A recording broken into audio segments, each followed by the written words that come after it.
Assalomu alaykum hammaga. Bugun sizlar bilan birgalikda Let'Go'dagi keyingi masalani ko'rib chiqamiz. Bu masala asosan greedy va sliding windowga algoritmlariga tegishli.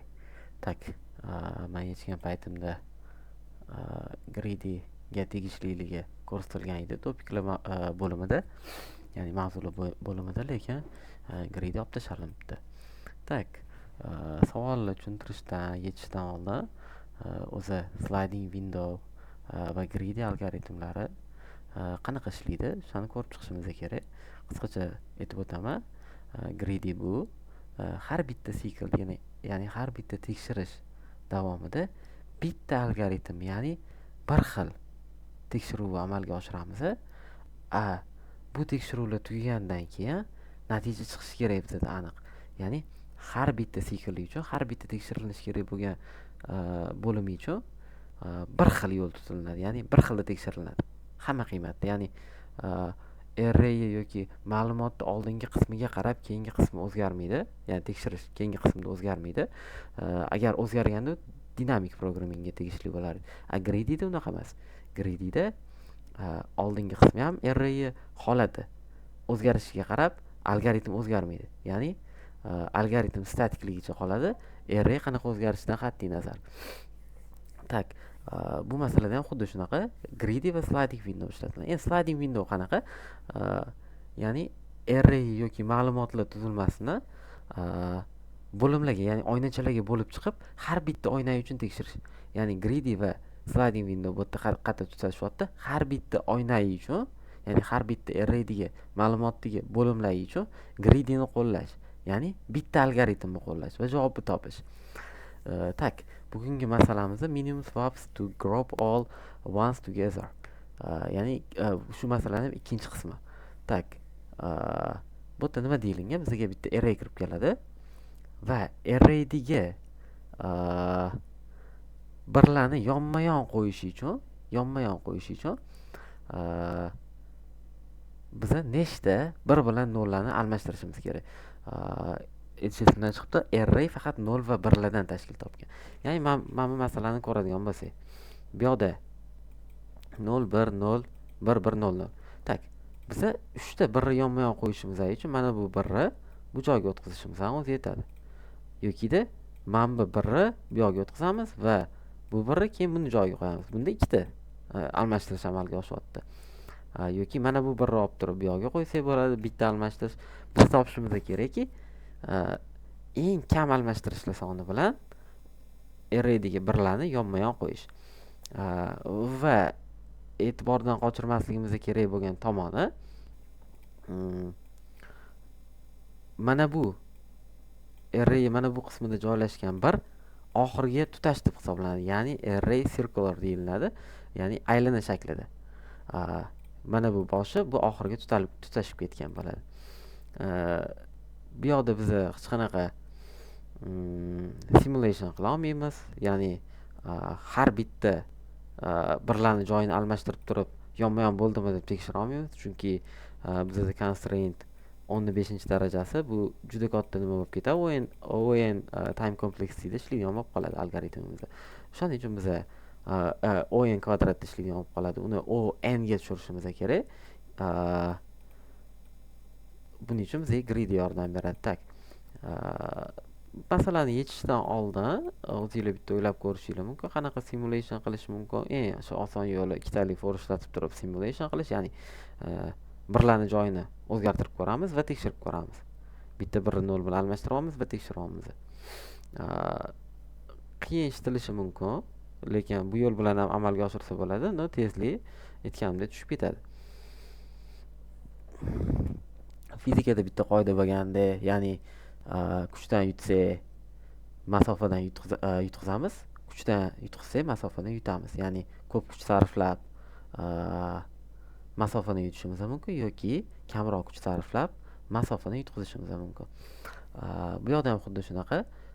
Tezlikdan yutsak xotiradan yutqizamiz, xotiradan yutsak tezlikdan yutqizamiz. Har doim shunaqa bo'lgan. Bu nima? Yozilmagan qonun yoki qoidasi deb aytsa bo'ladi dasturlashni. Biz nima qilamiz? Tak. Bizada birinchi bo'lib joylashtirishimiz mumkin bo'lgan joylarni ko'rib chiqishimiz kerak. Birlarni mana bu uchta qismga joylashtirishimiz mumkin yoki bu uchta joyga joylashtirishimiz mumkin. Bu uchta joyga joylashtirishimiz mumkin yoki bu uchta joyga birlarni joylashtirib yonma-yon qo'yib qo'yishimiz mumkin. Yoki mana bu bittani olib mana bu ikkita joyga joylashtirishimiz mumkin. Shunda ham yonma-yon bo'ladi, chunki arraylar tutashib ketgan deyiladi. Ya'ni bitta birni bu yoqqa qo'yib turib, ikkita birni bu yoqqa qo'ysak bo'ladi. Yoki bitta birni bu yoqqa qo'yib turib, ikkita birni bu yoqqa qo'ysak bo'ladi.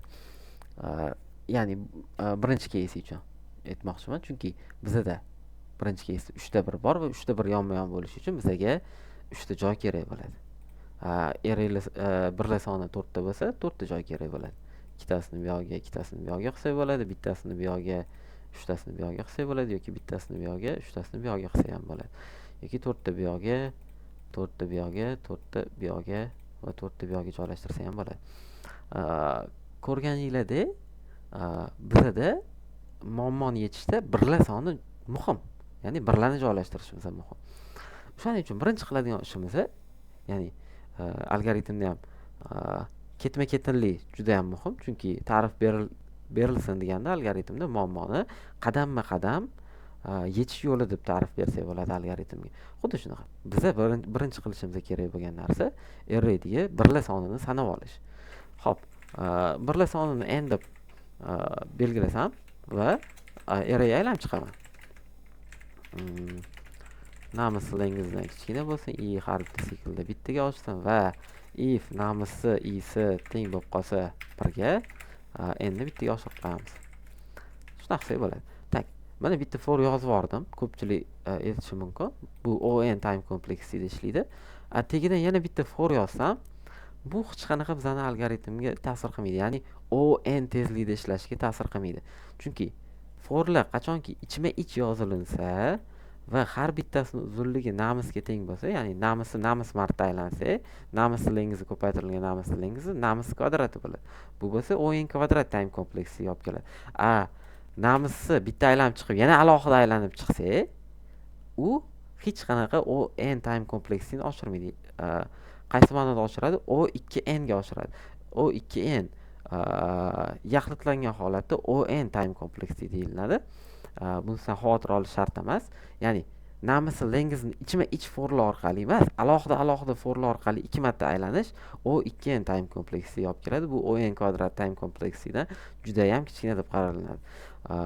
Va xavotir olish shart emas bundan. On deb qarasa ham bo'ladi bunga. Intervyularda yoki intervyularda asosan on time kompleksida yozish kerak bo'lsa, savolni 2 marta for ishlasangiz, bunda hech qanaqa muammo deb qaralmaydi sizni nimangiz, yozgan kodingiz. Men endi nimalarni sanab oldim? Birlar sonini sanab oldim. Ikkinchi qiladigan ishim mana bu arrayda boshqa oxir ulanib ketgan bo'lishi kerak. O'shani tekshirishim kerak. Buni qilishim ikkita yo'li bor. Men oson yo'lini ko'rsatib beraman. Ikkinchi yo'lini, qiyinroq yo'lini sal chuqurroq o'ylagan holda o'zingizlar ko'rib chiqsanglar bo'ladi. Men nima qilaman? Xuddi shu arrayni kopiyasini bu yoqqa ulab qo'yaman. Ya'ni ikkita namus uzunligini 2 baravari hisobida yana bitta array ochib olaman va shunga oxirgi boshini ulangan holatda to'ldirib qo'yaman.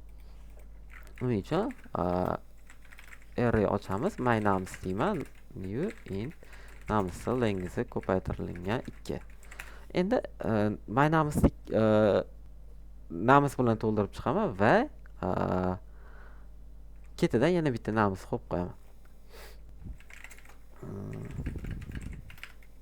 Int i teng 0. I kichkina bo'lsa namusliingizni ko'paytirilgan 2 i plus. Tak. Endi nima qilaman? If deyman, agar i'im katta yoki teng bo'lib qolsa namusliingizga if ichiga kirsa va my namusi i'si teng bo'lib qolsa namusi i minus namusliingizi. Bunda nima bo'ladi? Agar arraymizning uzunligi 3 ga teng bo'lsa va i'imiz 3 yoki 3 bo'lib qolsa, 0 indeksi oladi. Namsdagi 0 indeksi oladi.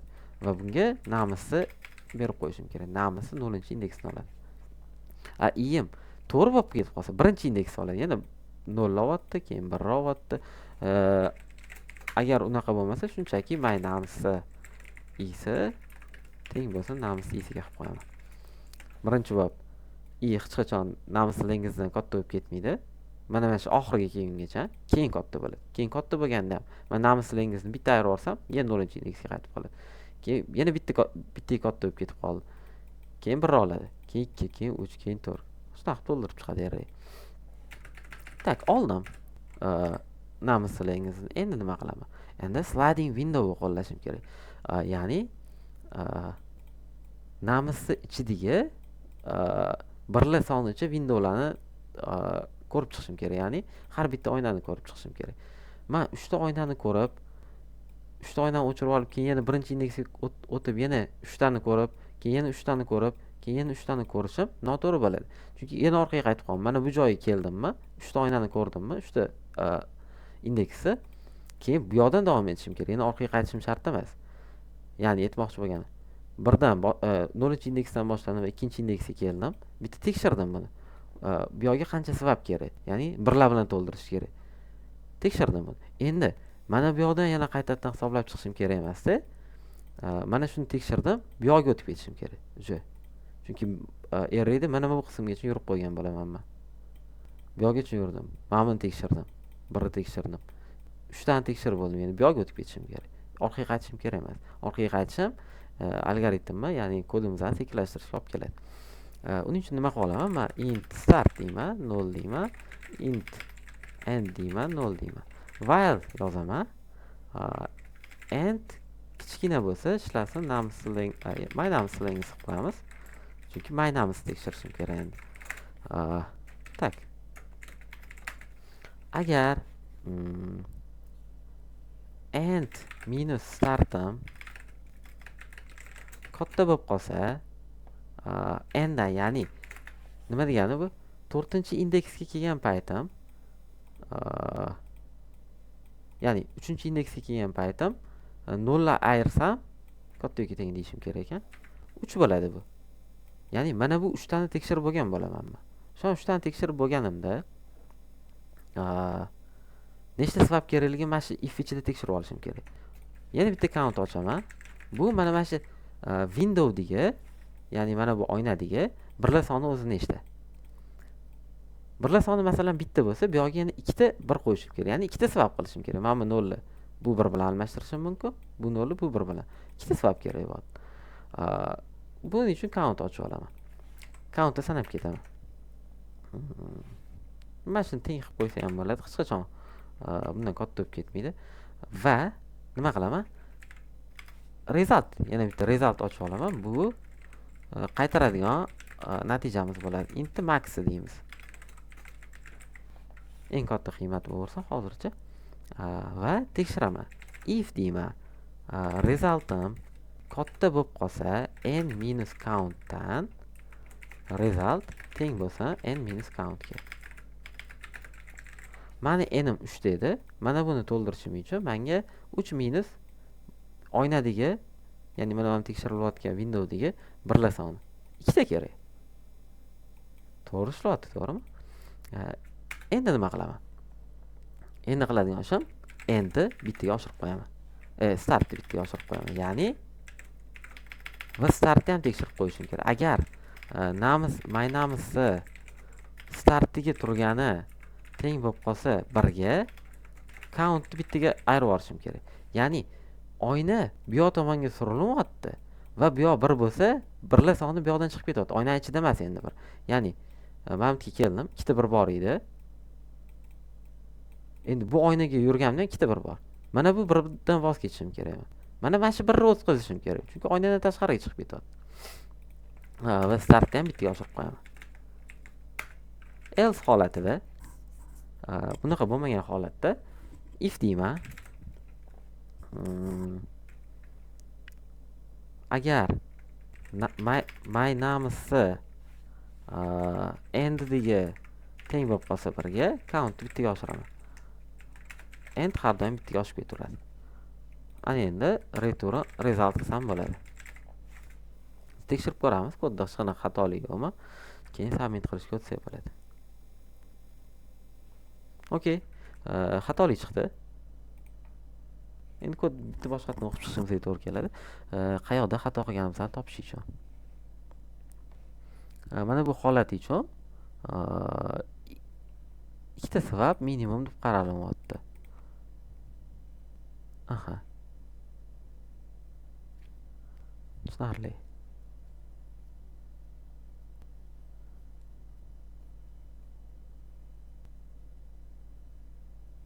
Okey.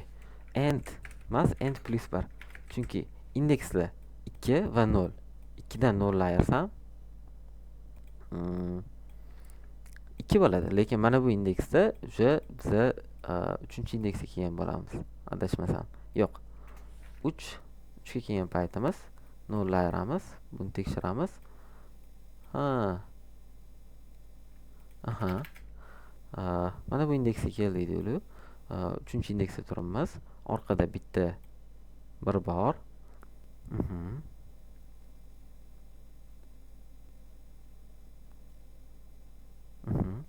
Start bittaga oshadi. Bu mana shu indeksdaligida qoladi. Tak. Bu mana shu indeksdaligicha qoladi.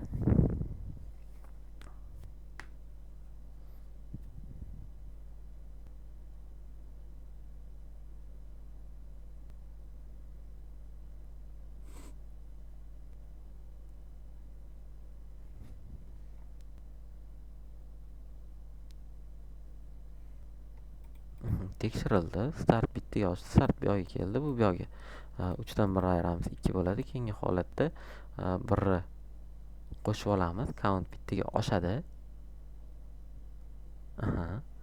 Count bittaga oshdi. Count 2 bo'ldi.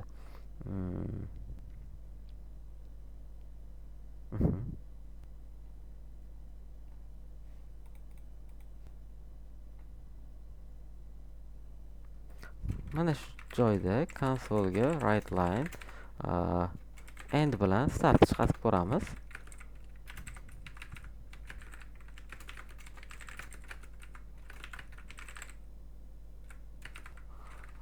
Tekshirib olish uchun. Nuqtali virgul qolib ketdi.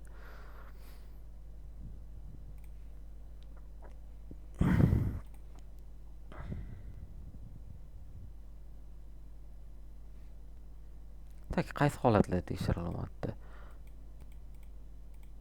3 va 0. Xuddi biz kutayotgandek 3 va 0-indeksi tekshirilyapti. 4 va 1 da, 5 2 da, 6 3 da, 7 4 da hammasini farqi 3 talik. Biz xato qilayotgan joyimizda bo'lishi mumkin. Countni sanashda. Count sanashda xato qilayotgan bo'lishimiz mumkin. Bu bo'lsa tushunarli. Countni sanamay o'tib ketayotgan joyimiz bor, chunki end ichida bo'lishi kerak ekan. Mana bu start bittaga oshganda end bittaga oshmayapti-da, count bittaga oshmayapti va end indeks bittaga surilib ketib qoldi. O'shaning hisobiga hozir xatolik berdi bizga. Bu holatda ana kod ishladi. Submit qilib ko'ramiz.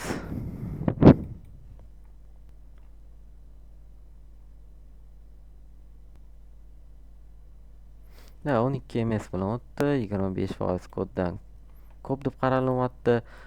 Shu aytganimdek, men oson yo'lini ishlatdim. Ya'ni circular array tekshirishni oson yo'lini ishlatdim men.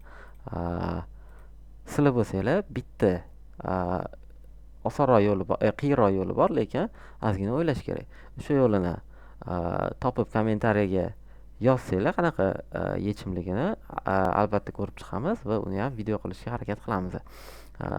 Ko'rganinglar uchun rahmat. Agar manfaatli bo'lgan bo'lsa, do'stinglarga yoki shu sohaga qiziqqan tanishinglarga videoni yuborib qo'ysanglar, xursand bo'lgan bo'lar edi. Salomat bo'lasizlar.